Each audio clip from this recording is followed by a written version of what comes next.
Hello friends, आज मैं आपको बताऊंगी Realme 15X 5G में आप रिंगटोन कैसे सेट कर सकते हैं। तो चलिए फ्रेंड्स, बिना किसी देरी के वीडियो स्टार्ट करते हैं।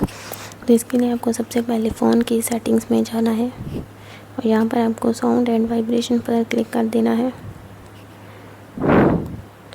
और अब आपको यहाँ पर थोड़ा सा नीचे की ओर स्क्रॉल करना है तो यहाँ आपको रिंगटोन की ऑप्शन मिलेगी। रिंगटोन पर क्लिक करना है और यहाँ पर आपको क्लासिक पर क्लिक कर देना है। तो यहाँ पर आपको देख सकते हैं कि आपको बहुत सारी रिंगटोन्स मिल जाएंगी। तो आपको जो भी रिंगटोन सेट करनी है आपको सिंपली उस पर क्लिक कर देना है, तो वही रिंगटोन सेट हो जाएगी।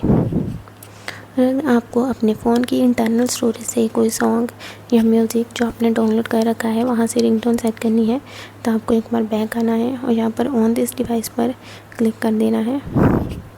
तो यहाँ पर आप देख सकते हैं कि सभी सॉन्ग्स और म्यूज़िक यहाँ पर आपको शो हो जाएंगे। तो आपको जो भी रिंगटोन सेट करनी है आपको उस पर क्लिक कर देना है, तो वही रिंगटोन सेट हो जाएगी। Bye bye friends.